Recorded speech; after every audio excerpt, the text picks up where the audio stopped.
Hello friends, welcome to Edutaria. मैं प्रवीण कुमार आप सभी का स्वागत करता हूं। आज की इस वीडियो में जो है हमारा एडुटेरिया करंट अफेयर्स का सेट 2 वीडियो। ये एडुटेरिया हाल ही में प्रकाशित करंट अफेयर्स की पुस्तक से लिया गया संकलन है, जिसमें 25 सेट उपलब्ध कराए गए हैं। इन्हीं 25 सेटों में से जो है आपको प्रतिदिन जो है एक सेट उपलब्ध कराया जा रहा है। इसी श्रृंखला के क्रम में आज हम लोग जो पढ़ेंगे वो सेट 2 को पढ़ेंगे और 25 सेट में पहला सेट जो है आप लोगों को अपलोड कर दिया गया है, जिसका लिंक डिस्क्रिप्शन में आपको दिया जा रहा है। आज हम लोग सेट 2 को बनाएंगे, जो कि आपको यहाँ पर निम्नलिखित रूप में दिया जा रहा है। इस पुस्तक में पिछले 1 वर्षों के घटनाक्रम का संकलन किया गया है, जो कि सबसे महत्वपूर्ण घटनाक्रम है उनका संकलन करने का प्रयास किया गया है। उम्मीद करते हैं कि इस टेस्ट श्रृंखला से आपको काफ़ी लाभ मिलेगा। अगर लाभ मिलता है तो कमेंट सेक्शन में जाकर जरूर बताएं कि आपको इससे अगर लाभ मिल रहा है, तो इस श्रृंखला को हम लोग क्रमशः जारी रखेंगे। आइए दोस्तों, शुरू करते हैं इस प्रैक्टिस सेट को और इसके पहले प्रश्न पर आते हैं हम लोग। सबसे पहला प्रश्न है, 15 सितंबर 2020 को लोकसभा में सांसदों के वेतन कटौती का बिल पारित किया गया। इसके तहत 1 वर्ष तक उनके वेतन में कितने प्रतिशत की कटौती की जाएगी? तो प्रति सांसद जो कटौती की दर रखी गई है वो आपने पढ़ा भी होगा, 30% दर जो है वो कटौती की रखी गई है। इसमें स्पेशली ये हुआ था कि 15 सितंबर 2020 को लोकसभा में संसद सदस्य वेतन भत्ता एवं पेंशन संशोधन विधेयक 2020 को पारित किया गया। चूंकि अभी कोविड-19 के कारण वित्तीय स्थिति जो है वो भारत की काफ़ी चरमरा गई है, ऐसे में एक प्रकार का जो है सहयोग के रूप में जो है सांसदों ने अपनी धनराशि कोविड-19 के उपयोग के लिए देने का निर्णय लिया है और इसी के तहत 30% वेतन की कटौती अगले 1 वर्ष तक की जाएगी, जो 1 अप्रैल 2020 से लागू हो चुकी है। आते हैं दूसरे प्रश्न की ओर। दक्षिण भारत की पहली किसान रेल 2 स्थानों के बीच चलाई गई, वो 2 स्थान कौन से हैं? आपको पता होगा कि किसानों के उत्पाद को एक स्थान से दूसरे स्थान से तीव्र गति तक और बिना किसी बाधा के पहुंचाने के लिए किसान रेल की शुरुआत जो है की गई है। और पहली किसान रेल जो है वो महाराष्ट्र से बिहार के लिए चलाई गई थी। उसी क्रम में दूसरी किसान रेल जो है वो आंध्र प्रदेश से दिल्ली के लिए चलाई गई है। आंध्र प्रदेश के अनंतपुर से दिल्ली के आदर्श नगर के बीच ये ट्रेन चलाई गई, जिसमें सब्जी, फल आदि जो किसान के उत्पाद है उन्हें त्वरित रूप से जो है एक स्थान से दूसरे स्थान पर पहुंचाया जा सके, ताकि किसानों को अधिक से अधिक लाभ हो सके। इसी उद्देश्य से किसान रेल की शुरुआत की गई है। आते हैं तीसरे प्रश्न की ओर। किस बैंक ने कपास उत्पादकों को ऋण प्रदान करने हेतु सफल नामक ऋण योजना की शुरुआत की है? ये विशेष रूप से महाराष्ट्र के क्षेत्र में देखने को मिला है। यह एसबीआई बैंक, जो भारत का सबसे बड़ा बैंक है, उसके द्वारा शुरू किया गया है। एसबीआई बैंक ने उन किसानों को चिन्हित किया है जिनके ऊपर कोई ऋण नहीं है या उन्होंने पहले ऋण नहीं लिया है, उनके उत्पादों को बढ़ावा देने के लिए सफल नामक ऋण योजना शुरुआत करने की घोषणा की गई है। आते हैं चौथे प्रश्न की ओर। सूचना और प्रौद्योगिकी अधिनियम की किस धारा के तहत अब तक भारत में 224 चीनी ऐप्स को प्रतिबंधित किया जा चुका है? आपको पता होगा कि कोविड-19 के दौर में कई ऐसे चीनी ऐप थे जिनके कारण जो है भारत की गुप्त सूचनाओं का जो है क्षय हो रहा था। इस कारण भारत ने जो अपने सूचना प्रौद्योगिकी एक्ट के माध्यम से इन चीनी ऐप पर प्रतिबंध लगा दिया है। कुल 66 दिनों में 224 चीनी ऐप को प्रतिबंधित किया गया। इसके लिए जो धारा यूज की गई वो 69A है, जिसके माध्यम से इन ऐप पर प्रतिबंध लगाया गया। प्रतिबंधित ऐप में सबसे जो चर्चित ऐप था वो था टिकटॉक, यूसी ब्राउज़र आदि। आते हैं पांचवें प्रश्न की ओर। किस राज्य सरकार ने कोविड-19 को लेकर प्रोजेक्ट प्लेटिना की शुरुआत की है? आपको पता होगा कि कोविड-19 को लेकर के अलग अलग तरह के जो है इलाज और अलग अलग तरह की सुविधाएं देने के लिए प्रयोग किए जा रहे हैं, जिनमें वैक्सीन के निर्माण से लेकर के प्लेटिना या प्लाज्मा थेरेपी पर काम किया जा रहा है। इसको लेकर के जो प्रोजेक्ट प्लेटिना है यह महाराष्ट्र में शुरू किया गया है, जिसके माध्यम से प्लाज्मा थेरेपी की जाएगी और कोविड से संक्रमित व्यक्ति का इलाज संभव हो सकेगा। आते हैं छठे प्रश्न की ओर। एशिया का सबसे बड़ा solar plant Rewa solar plant किस राज्य में स्थापित किया गया है? तो रीवा राज्य जो है वो आपको पता होगा, ये मध्य प्रदेश के क्षेत्र के अंतर्गत आता है, इसलिए यहाँ तो कोई कन्फ्यूज़न नहीं होना चाहिए।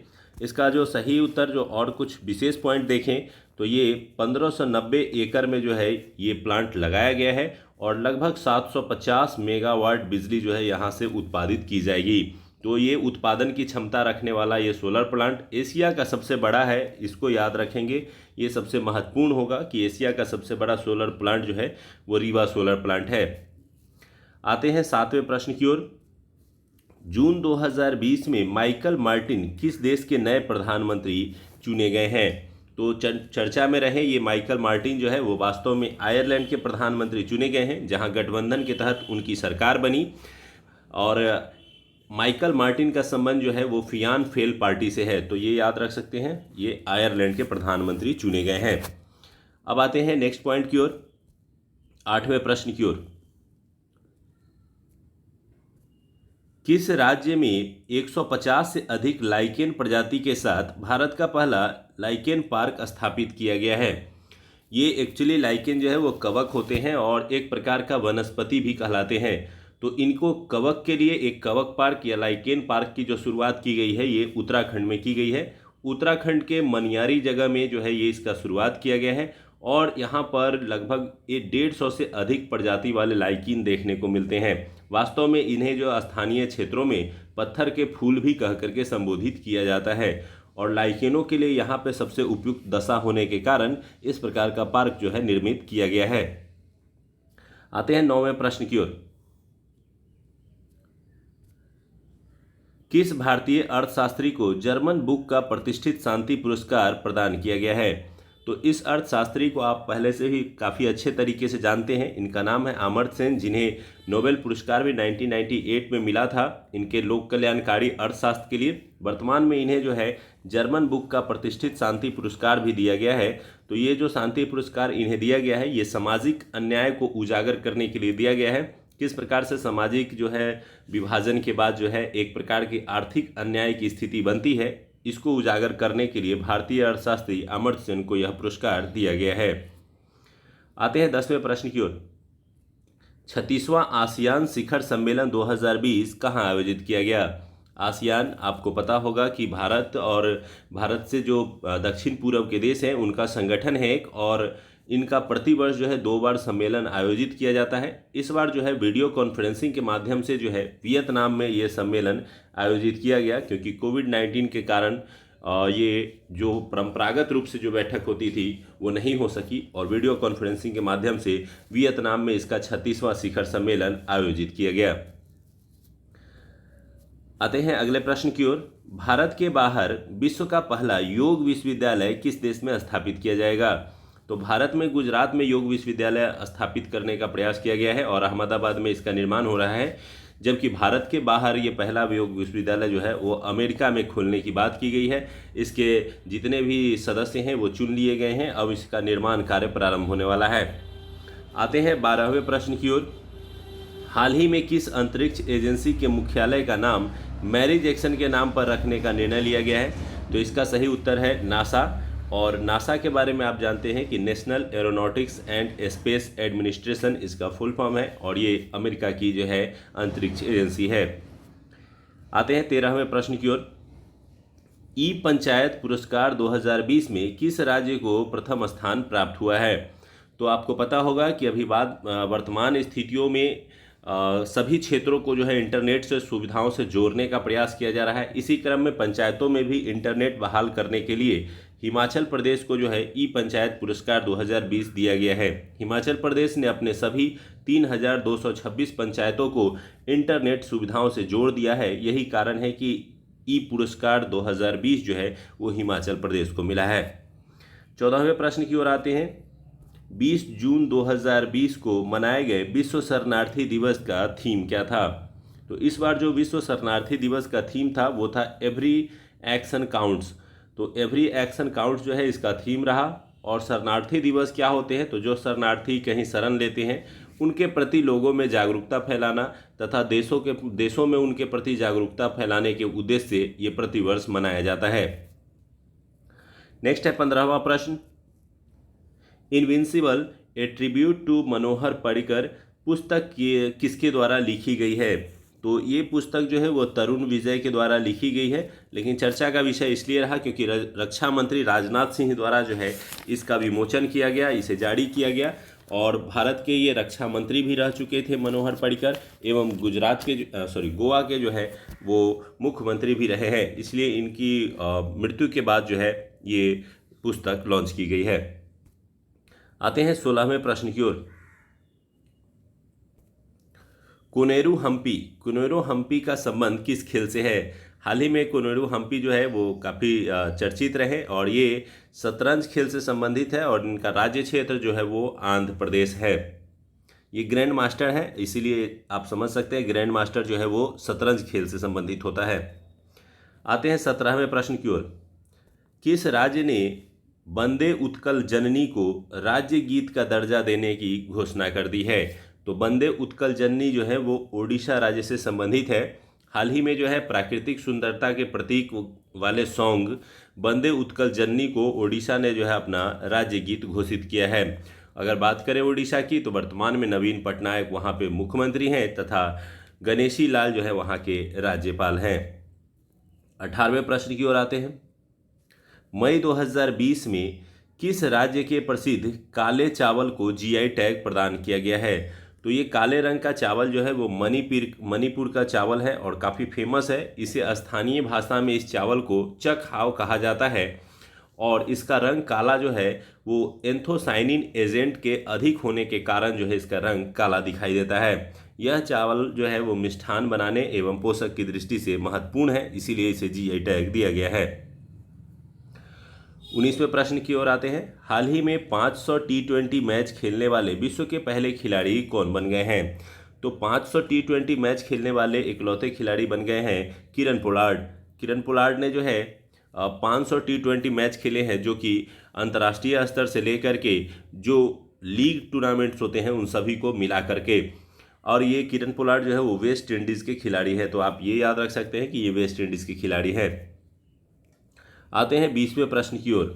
जनवरी 2020 में भारत ने होर्मुज शांति पहल में हिस्सा लिया, इसका आयोजन कहाँ किया गया था? तो होर्मुज शांति जल समझौता जो है हुआ था, इसी को लेकर के एक बैठक का आयोजन ईरान के तेहरान में किया गया था। तो इसका सही उत्तर है ईरान के तेहरान में इसका बैठक किया गया, जिसमें मुख्य रूप से व्यापारिक मुद्दे जो है वो शामिल रहे। भारत, चीन सहित कई देशों ने इसमें भाग लिया था। आते हैं 21वें प्रश्न की ओर। वर्ष 2023 में पुरुष हॉकी विश्व कप का आयोजन कहाँ किया जाएगा? तो 2023 में होने वाला पुरुष हॉकी जो है उसका आयोजन भारत में किया जाएगा, जो कि 15वां एडिशन होगा हॉकी विश्व कप का। आते हैं 22वें प्रश्न की ओर। भारत का पहला जीवित पाल कला संग्रहालय किस राज्य में स्थापित किया जाएगा? तो भारत का जो पहला पाल कला संग्रहालय है इसको लिम्का रिकॉर्ड में भी दर्ज कर दिया गया है और इसकी स्थापना जो है वो कर्नाटक से संबंधित है। 23वें प्रश्न की ओर आते हैं। जनवरी 2020 में केंद्र सरकार द्वारा ब्रू जनजाति के बीच 23 साल पुराने शरणार्थी संकट को समाप्त करने हेतु समझौता करा दिया गया है। ये ब्रू जनजाति का संबंध किस राज्य क्षेत्र से है? तो ये आपको याद रखना है, थोड़ा सा काफ़ी चर्चित बिंदु था ये। वास्तव में ये जो ब्रू जनजाति है ये इसका संबंध जो है मिजोरम और त्रिपुरा दोनों से है। जब इसे एक मिजोरम से भगाया गया था तो बाद में जाकर के इसको त्रिपुरा में बसाया गया है और 34,000 जो ब्रू जनजाति के लोग हैं उनको वहाँ पर बसाया जाएगा और इसका अस्थायी समाधान ढूंढने का प्रयास किया गया है। तो काफ़ी लंबे समय से जो है ये विवाद का विषय रहा था कि ब्रू जनजाति किस क्षेत्र के माने जाएंगे, मिजोरम के या त्रिपुरा के। अब ये चूंकि शरणार्थी बनकर के त्रिपुरा में रह रहे थे, इसलिए इसका समाधान ढूंढते हुए इसे त्रिपुरा में ही बसाया जाएगा। हालांकि संबंध जो है ये दोनों राज्य से रहा है, इसलिए सही उत्तर जो है डी होगा। आते हैं 24वें प्रश्न की ओर। किस भारतीय हवाई अड्डे को देश का पहला सिंगल यूज प्लास्टिक मुक्त हवाई अड्डा घोषित किया गया है? तो अभी हाल ही में इंदिरा गांधी हवाई अड्डा, अंतर्राष्ट्रीय हवाई अड्डा जो दिल्ली में स्थित है, इसे प्रदूषण से मुक्त होने के उद्देश्य से सिंगल यूज प्लास्टिक से मुक्त कर दिया गया है। 25वें प्रश्न की ओर आते हैं। किस राज्य कैबिनेट ने वायु प्रदूषण से निपटने हेतु एक बड़ा कदम उठाते हुए इलेक्ट्रॉनिक वाहन नीति 2019 को मंजूरी दे दी है? तो इलेक्ट्रॉनिक वाहन नीति को मंजूरी देने वाला जो कैबिनेट है वो है दिल्ली कैबिनेट। इसका मुख्य उद्देश्य ये है कि दिल्ली गवर्नमेंट का कहना है कि वो दिल्ली को भारत के इलेक्ट्रिक वाहनों की राजधानी बनाना चाहता है। ऐसे में वहाँ पर इलेक्ट्रॉनिक वाहन की अधिकता को होने के लिए इस प्रकार की मंजूरी दी गई है। आते हैं 26वें प्रश्न की ओर। देश में पहली बार आयोजित किए जाने वाले खेलो इंडिया यूनिवर्सिटी गेम्स का शुभारंभ किस राज्य में किया गया था? तो ये जो है यूनिवर्सिटी गेम्स, एक तो खेलो यूथ गेम्स आपने पढ़ा था जिसमें यूथ के बीच खेल प्रतियोगिताएं होती हैं। ये यूनिवर्सिटी गेम है जिसमें अलग अलग यूनिवर्सिटी भाग लेते हैं और सभी राज्यों के प्रमुख यूनिवर्सिटी को इसमें भाग लेने का अवसर मिलता है और उनके बीच प्रतियोगिता का आयोजन किया जाता है। इसका आयोजन जो है ओडिशा में किया गया था फरवरी मार्च 2020 में, और इस आयोजन के क्रम में जो रिजल्ट आया उसमें प्रथम स्थान पंजाब यूनिवर्सिटी को मिला। तो इसका आयोजन ओडिशा और प्रथम स्थान पंजाब यूनिवर्सिटी, याद रखेंगे। 27वें प्रश्न की ओर आते हैं। निम्नलिखित में से किस देश के साथ भारतीय वायुसेना ने इंद्रधनुष युद्धाभ्यास का आयोजन किया गया? तो इंद्रधनुष जो युद्धाभ्यास है इसका आयोजन जो है वो वायुसेना के हिंडन स्टेशन पर किया गया और यह भारत और इंग्लैंड के बीच किया गया। ये फरवरी 2020 में आयोजित किया गया था। आते हैं 28वें प्रश्न की ओर। लोकसभा ने हाल ही में गर्भपात की अधिकतम सीमा 20 सप्ताह से बढ़ाकर कितने सप्ताह का अनुमति देने वाले विधेयक को पारित कर दिया है? तो गर्भपात की स्थिति को 20 सप्ताह तक निश्चित किया गया था, इसे बढ़ा करके 24 सप्ताह लगभग 6 माह तक की अनुमति दे दी गई है। तो आप याद रख सकते हैं कि गर्भपात कराने के लिए जो समय दिया गया है वो 24 सप्ताह तक दिया है। कुछ परिवार ऐसे होते हैं जो बच्चे नहीं चाह रहे होते, वैसे में उन्हें जो है 24 सप्ताह के अंदर गर्भपात कराने की अनुमति है। 29वें प्रश्न की ओर आते हैं। मणिपुर में विश्व का सबसे ऊंचे रेलवे पुल का निर्माण किया जा रहा है। यह पुल किस नदी पर बनाया जाएगा? तो मणिपुर में जो ये पुल बनाया जा रहा है इसकी ऊंचाई जो है 141 मीटर है। 141 मीटर ऊंची पुल ये बनाई जा रही है और जबकि लंबाई जो है इसकी 703 मीटर है, यानी काफ़ी लंबी पुल बनाई जा रही है और यह आयरिंग नदी पर जो है इसका निर्माण किया जा रहा है। आते हैं 30वें प्रश्न की ओर। भारत की पहली किसान रेल परिचालन किन दो स्थानों के बीच किया गया था? हम लोगों ने प्रश्न संख्या 2 में डिस्कस किया गया था कि अभी हाल ही में दक्षिण भारत में किसान रेल, और ये जो है सबसे पहली किसान रेल। तो सबसे पहली किसान रेल जो है वो देवलाली से दानापुर, यानी देवलाली महाराष्ट्र से दानापुर बिहार के बीच चलाई गई थी, जिसमें देवलाली से जो है वहाँ के कच्चे उत्पाद जैसे सब्जी, अंगूर आदि का जो है ट्रांसपोर्ट जो है वो बिहार में किया गया और बिहार के कच्चे उत्पादों का ट्रांसपोर्ट जो है वो देवलाली के लिए किया जाएगा। आते हैं 31वें प्रश्न की ओर। वर्ष 2020 में अमेरिका में होने वाले उपराष्ट्रपति चुनाव में किस भारतीय मूल की महिला को उम्मीदवार के रूप में चुना गया है? तो काफ़ी चर्चित रही हैं ये नाम, इनका नाम आप हमेशा याद रखें। कमला हैरिस जो अभी वहाँ उपराष्ट्रपति के चुनाव में जो है नामित हुई हैं, हो सकता है भविष्य में ये वहाँ के राष्ट्रपति के लिए भी नामित की जाएं। और बात करें तो ये डेमोक्रेटिक पार्टी से वहाँ की उम्मीदवार हैं। 32वें प्रश्न की ओर आते हैं। केंद्रीय आवास और शहरी मामले मंत्रालय द्वारा जारी स्वच्छ सर्वेक्षण 2020 के तहत किस शहर को प्रथम स्थान प्राप्त हुआ है? तो काफ़ी लंबे समय से आप इसका उत्तर याद करते आए हैं, इंदौर। और इस बार भी जो है पिछले 4 वर्षों की पुनरावृत्ति करते हुए लगातार ये चौथी बार जो है मध्य प्रदेश के शहर इंदौर को जो है सबसे स्वच्छ शहर घोषित किया गया है। आते हैं 33वें प्रश्न की ओर। हाल ही में किस देश ने महात्मा गांधी की तस्वीर को अपने देश के सिक्कों पर अंकित करने की घोषणा की है? इसका सही उत्तर है ब्रिटेन। ब्रिटेन के वित्त मंत्री द्वारा ये घोषणा की गई है कि वो महात्मा गांधी की तस्वीर को जो है वो अपने देश के सिक्कों पर अंकित करेगा। आते हैं 34वें प्रश्न की ओर। लेबनान में हुए भारी विस्फोट के बाद प्रधानमंत्री हसन दियाब के इस्तीफे के पश्चात किसे वहां का प्रधानमंत्री नियुक्त किया गया है? आपने एक वीडियो देखा होगा जो वायरल हुआ था, जो कि लेबनान के समुद्री तट पर जो है जो बेरूत बंदरगाह है वहाँ पर जो है एक विस्फोट हुआ, जिसके बाद बहुत सारे लोगों की मृत्यु भी हुई और बहुत सारा क्षति भी देखने को मिला। इसके बाद जो है वहाँ के प्रधानमंत्री हसन दियाब को जो है त्यागपत्र देना पड़ा और उनकी जगह पे जो है मुस्तफ़ा अदीब जो है वहाँ के प्रधानमंत्री चुने गए। हालांकि इनका भी काफ़ी विरोध वहाँ किया गया है और इन्हें भी पद से हटाने की मांग की जा रही है। 35वें प्रश्न की ओर आते हैं। भारत का पहला अंतर्राष्ट्रीय महिला व्यापार केंद्र किस राज्य में स्थापित किया जाएगा? तो इसकी घोषणा जो है वो केरल राज्य द्वारा की गई है कि वहाँ पर जो है अंतर्राष्ट्रीय महिला व्यापार केंद्र खोला जाएगा। वास्तव में इसका उद्देश्य जो है वो लैंगिक समानता के साथ साथ व्यापारिक स्थितियों को मजबूत बनाना और सतत विकास के लक्ष्यों को पूरा करना है। तो महिला व्यापारिक केंद्र जो है वो पूर्णतः खोलने की घोषणा जो है वो केरल में की गई है। आते हैं अगले प्रश्न की ओर, जो कि हमारा है 36वां प्रश्न। वर्ष 2021 में आयोजित होने वाले T20 वर्ल्ड कप की मेज़बानी किस देश को सौंप दी गई है? तो आपको पता होगा कि T20 वर्ल्ड कप जो है वो 2020 में ऑस्ट्रेलिया में होने वाला था, लेकिन कोविड के प्रकोप के कारण जो है वहाँ पे इसे स्थगित कर दिया गया। अब इसका आयोजन जो है 2021 में भारत में किया जाएगा। हालांकि ऑस्ट्रेलिया में पुनः इसे 2022 में आयोजित किया जाएगा। 37वें प्रश्न की ओर आते हैं। हाल ही में प्रकाशित की गई पुस्तक वन अरेंज्ड मर्डर किसकी रचना है? तो ये पुस्तक जो है वो काफ़ी चर्चित लेखक रहे हैं, चेतन भगत, इनकी यह पुस्तक है। और इनकी पुस्तकें जो पहले भी आई हैं वो काफ़ी चर्चित रही हैं और उनसे कई प्रश्न पूछे गए हैं। एग्जाम्पल के तौर पे आप ज़रूर इनके पुराने पुस्तकों के नाम याद रखेंगे, जैसे 5 point someone, one night at call centre, 3 mistakes of my life, half girlfriend, revolution 2020, 2 states, the girl in room number 105 and one Indian girl. ये इनकी कुछ प्रमुख पुस्तकें रही हैं जो चर्चित रही हैं। इनमें कई पुस्तकों पर जो है फिल्मों का निर्माण भी किया गया है, जिसके कारण इन पुस्तकों से प्रश्न अधिक पूछे जाते रहे हैं। अभी हाल ही में इनकी जो पुस्तक प्रकाशित हुई है उसका नाम है वन अरेंज्ड मर्डर। आइए 38वें प्रश्न की ओर आते हैं।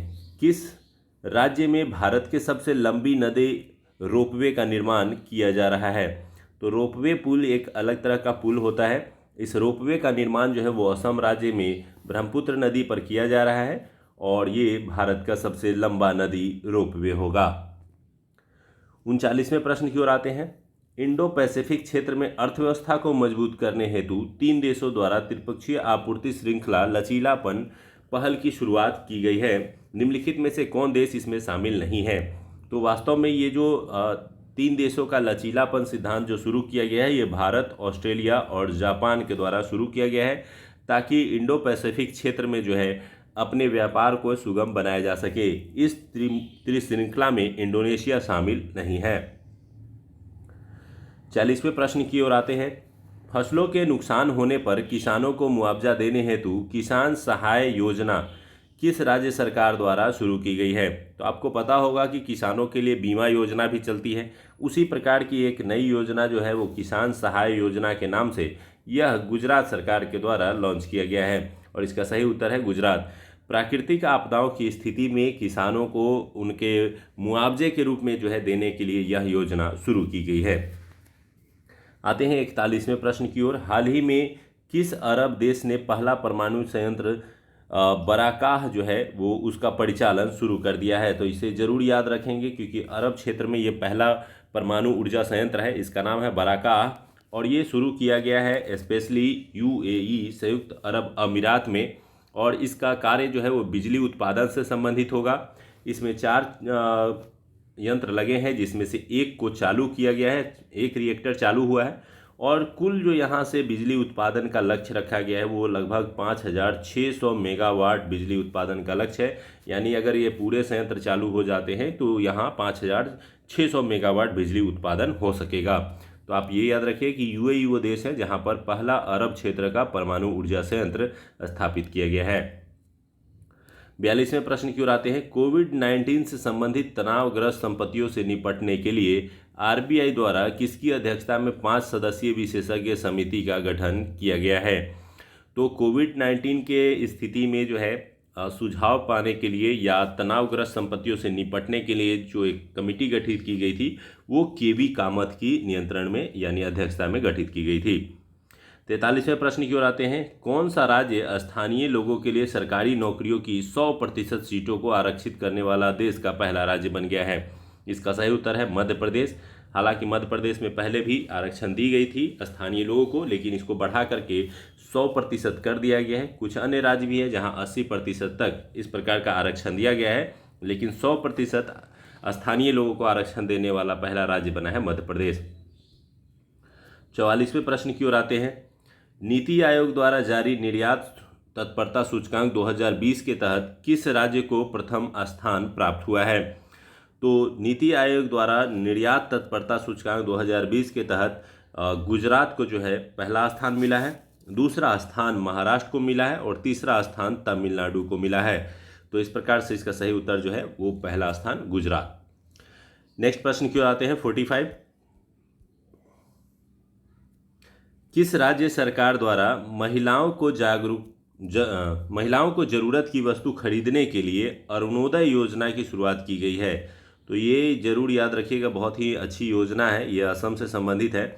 अरुणोदय योजना की शुरुआत जो है वो की गई है। इसके तहत सहायता राशि महिलाओं को दी जाएगी ताकि वो अपने परिवार की ज़रूरत की वस्तुओं को प्रति माह खरीद सकें। इसके तहत 17 लाख परिवारों को चिन्हित किया गया है जिनमें महिलाओं को ज़रूरत की वस्तु खरीदने के लिए प्रति माह 830 रुपये जो है वो दिए जाएंगे ताकि वो ज़रूरत की वस्तुओं का क्रय कर सकें। आते हैं 46 प्रश्न की ओर। अगस्त 2020 में किस भारतीय को एशियन डेवलपमेंट बैंक के उपाध्यक्ष के रूप में नियुक्त किया गया है?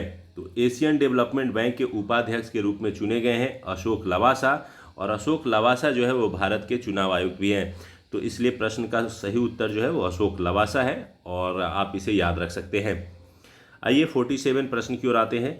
पुस्तक नेशनल सिक्योरिटी चैलेंजेस किस व्यक्ति द्वारा लिखी गई है? तो ये भारत की जो पारंपरिक जो नेशनल सिक्योरिटी से संबंधित चैलेंजेस है या उनकी कहानी है उसी पर आधारित है ये, और ये भारतीय सेना प्रमुख मनोज मुकुंद नरवणे द्वारा लिखी गई है। तो ये आप सबसे पहले याद कर लेंगे।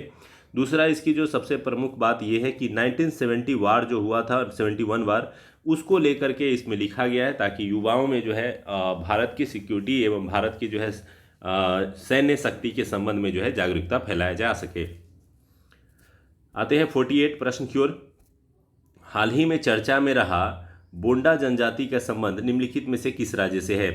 तो बोंडा जनजाति जो है वो मूल रूप से जो है ओडिशा के दक्षिण ओडिशा से संबंधित है। दक्षिण ओडिशा के मलकानगिरी क्षेत्र में मात्र 6000 की जनसंख्या वाली ये जनजाति समूह है, और ये जनजाति समूह इसलिए चर्चा में रही क्योंकि इनका रहन सहन जो है वो अंडमान निकोबार के जराव जनजाति के समान है। जिस प्रकार से जरावा जनजाति वहाँ पर जो है लोगों से हेल मेल नहीं रखना चाहती हैं, अपने आप को अलग थलग रखती हैं और उनके जो वस्त्र होते हैं वो काफ़ी छोटे होते हैं या कम पहनते हैं, ऐसी ही जनजाति है ये बोडा जनजाति, जिसका संबंध दक्षिण ओडिशा से है। और पर्यटन को इस मामले में आकर्षित किया जा रहा था कि ये इनका रहन सहन अलग ढंग का है, जिसके कारण ये चर्चा का विषय बना और फिर अभी भी सरकार द्वारा जो है इसे संरक्षण देने का प्रयास किया जा रहा है। तो यह दक्षिण ओडिशा से संबंधित है बोडा जनजाति। आते हैं 49वें प्रश्न की ओर। कलसा बंडूरी बांध परियोजना किन दो राज्यों के मध्य विवाद का विषय बना हुआ है? तो ये कर्नाटक और गोवा के बीच जो है ये विवाद का विषय बना हुआ है, कलसा बंडूरी बांध परियोजना। एंड लास्ट क्वेश्चन की ओर आते हैं। 50वां प्रश्न जो है हमारा, सितंबर 2020 में जारी ग्लोबल इनोवेशन इंडेक्स 2020 के तहत भारत को कौन सा स्थान प्राप्त हुआ है? तो इसमें भारत को जो है पहली बार 50 संख्या के नीचे अर्थात 48 रैंक प्राप्त हुआ है, और पहला स्थान जो है वो स्विट्जरलैंड को प्राप्त हुआ है, जबकि अंतिम स्थान जो है वो यमन को प्राप्त हुआ है। तो इस प्रकार से आप ये याद रख सकते हैं कि हाल ही में जारी ग्लोबल इनोवेशन इंडेक्स, जिसमें नए नए इनोवेशन की बात की जाती है, उसमें पहला स्थान स्विट्जरलैंड को, भारत को 48वां स्थान, अंतिम स्थान यमन को प्राप्त हुआ है। ये जो इनोवेशन इंडेक्स है इसको विश्व बौद्धिक संपदा संगठन द्वारा जारी किया जाता है। तो ये था आज का हमारा वीडियो जिसमें हम लोगों ने 50 क्वेश्चन को डिस्कस किया। ये पुस्तक जो है वो हमारे एडुटेरिया की एक करंट अफेयर्स की पुस्तक में से लिया गया है, और आप लोगों से आग्रह है कि एक पौधा ज़रूर एडुटेरिया के नाम जब भी समय मिले ज़रूर लगाएं। और इस पुस्तक को अगर आप खरीदना चाहते हैं तो ये आपके नज़दीकी किताब दुकान एवं फ्लिपकार्ट पे उपलब्ध है। इसका डिस्क्रिप्शन में लिंक दिया जा रहा है, साथ ही साथ इस PDF का लिंक भी आपको डिस्क्रिप्शन में दिया जा रहा है, जहाँ से आप इस PDF को डाउनलोड कर सकते हैं और पढ़ सकते हैं। तो चलिए दोस्तों, इसको डाउनलोड कीजिए, पढ़िए और दोस्तों को शेयर कीजिए। मिलते हैं फिर अगले वीडियो में और फिर कुछ नए काम को देखते हुए। तो धन्यवाद दोस्तों एडुटेरिया से जुड़ने के लिए।